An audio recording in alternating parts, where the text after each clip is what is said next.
What's going on, guys? I'm Zach from the Lumios Post, where we talk about all things Pokemon, and today we're going to be talking about Pokemon Scarlet and Violet, but specifically, we're going to be talking about the biggest mysteries that we have from this game.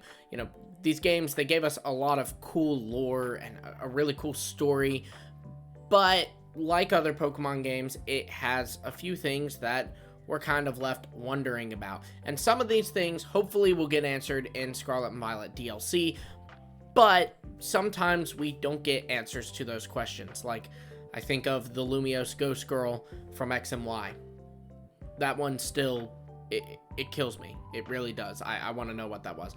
But anyways, that's not what we're here to talk about. We're here to talk about Pokemon Scarlet and Violet. Let's get into the first mystery, which is the paradox of these paradox Pokemon.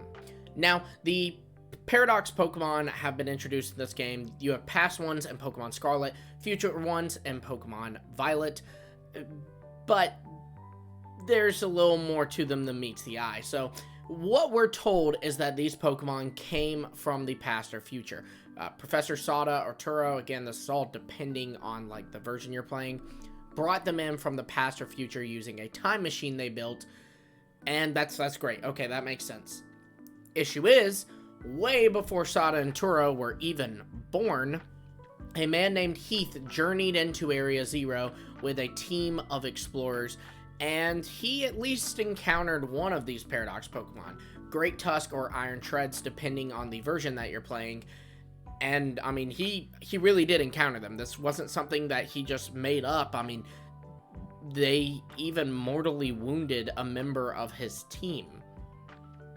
So the question here is, how was Heath able to see something that wasn't brought in until way later via a time machine? Now, there's been many theories proposed to answer this. You know, one is that maybe that the third legendary or even just Area Zero itself is some kind of like unstable time-space area where Pokemon are able to just kind of pop in from the distant past or the distant future. And some people have even proposed that maybe Heath or even Heath's team were imagining these Pokemon, and the third legendary is able to bring imagination to life. So by imagining them, they kind of also willed them into existence.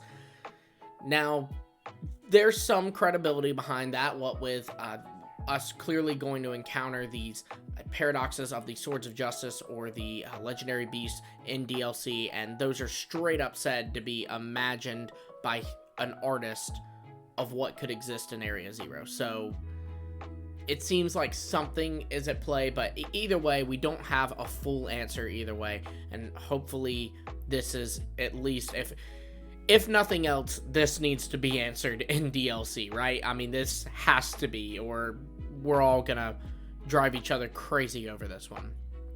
Now, the next thing we're going to talk about is Sada and Turo's body. Let me go back and readdress that one. Sada and Turo's dead body.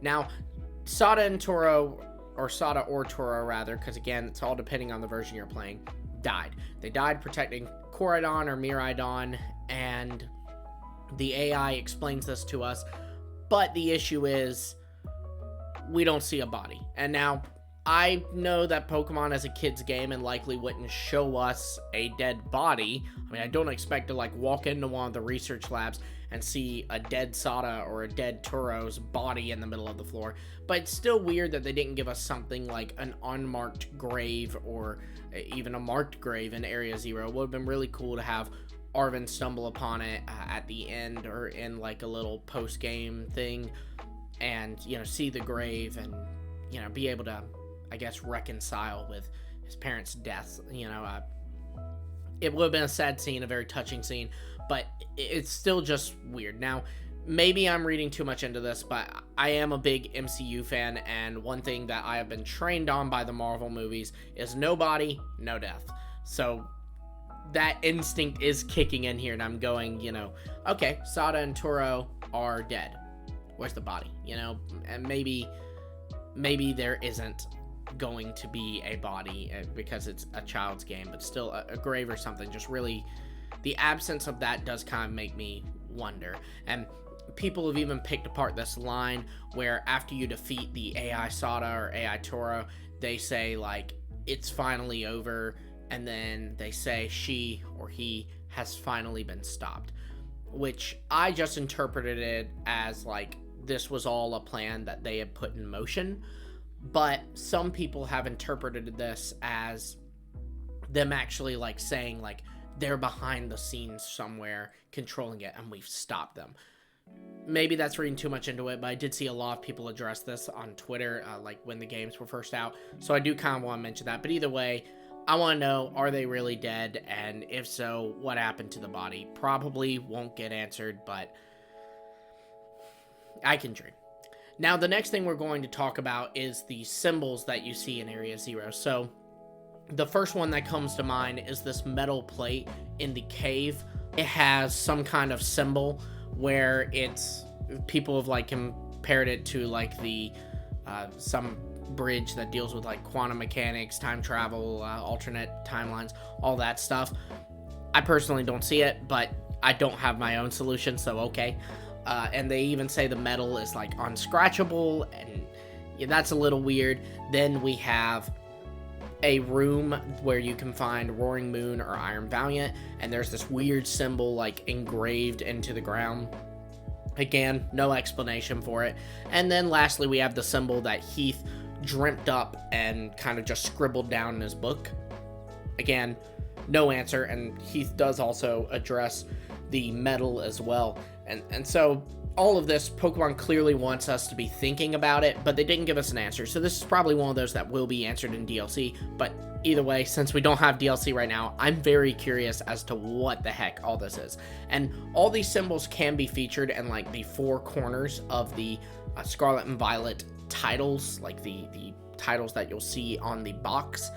And there is a fourth symbol, because I only named three. There's four corners on that title, and there is another symbol. I can't find it in Area Zero. I haven't seen anyone else find it. Please correct me if I'm wrong.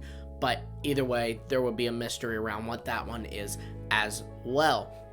Now, speaking of the symbol that Heath kind of dreamt up and scribbled down, he also mentions that he was found unconscious and just remembered having a dream where he was talking to someone. But like, you know, he doesn't know what was real, what wasn't. It's a weird little part of the book. Now, when I first read this, my first thought was back to Pokemon Legends Arceus. We saw every time we talked to Arceus, we were like in this ethereal space where like space was all around us, and we were on this like weird like celestial platform, and he would talk to us there, and we would even access this by falling asleep, and he would kind of come to us in the dream. Or later when you kind of get the flute and you're able to go up. But I specifically remember like when you get the Daybreak DLC, you can go to sleep, and that's when you'll be pulled into that space. And so it just seems very similar to what happened to Heath. And now Heath was more than likely pulled in there by the third legendary, and so it probably has nothing to do with Arceus, but the similarities there are really eerie to me. So I'm kind of, I guess my questions are, was it Arceus? Probably wasn't. Was it the third legendary? Probably was. And then also, you know, if it was the third legendary, again, probably was, then why does it have a power that like Arceus has? That's crazy. Is this another like god in the Pokemon world? It's a very interesting question, I think, and it's one that I definitely hope gets answered. And the interesting thing, too, about this is he says he remembers speaking to someone. I feel like if it was the third legendary, he would have said a creature. You know, if I had a dream where I spoke to Arceus, I would not describe it as speaking to someone. So was it a person? If it was a person, who was that person? Again, so many questions surrounding this one. This is probably my personal biggest mystery of this game. But yeah, let me know what you think of it. Now, for the final mystery of this game, we have what the heck was with that Great Tusk and Iron Treads that got out. You know, depending on the version you play, there is a Great Tusk or an Iron Treads that gets out of Area Zero and is a Titan that you will fight in the Asada Desert. Now, that's a little strange, because, it leads to more questions, because the AI explains that Sada and Turo's goal was to bring Pokemon from the past or future and allow them to coexist with the Pokemon in our world, even though that would totally destroy the ecosystem and, Pokemon would die out. It's not a good thing. Great, we stopped them from pulling in the time machine and all and pulling in more, but there's still the fact that a Great Tusk or Iron Treads did get out. What's stopping another one from getting out? Then there's also the question of, okay, Area Zero is a crater that you can fly in and out of. Iron Jugulus can fly. Roaring Moon can fly. Screamtail, Fluttermane, they all can fly. Iron Moth, there's many of them that can fly. So we see at the beginning of the game, Koraidon or Miraidon flies out of Area Zero like it's nothing. What's stopping these Pokemon from flying out, destroying the ecosystem? I do want that addressed. I think that's very weird that they're just staying down there, and one got out, so it shows me that others can get out, especially the ones that can fly. There's just all kinds of questions surrounding that, and I do want that addressed. Like, what is stopping them from getting out? Maybe even they do a little plot where they do get out and you have to, like, seal off Area Zero with the help of, Nimona, Arven, Penny, and maybe even the teachers from Mesagoza and the gym leaders from across the Paldea region. I kind of think about that scene from Pokemon Black and White where all the gym leaders come in and rally behind you while you're taking on Team Plasma. I think it would be cool to get another scene like that. So maybe they'll give us that in DLC. Maybe they won't. Be sure to let me know in the comments below what you think of these mysteries. Do you have your own answers to them? Be sure to let me know also any other mysteries that you have about this game, questions you want answered.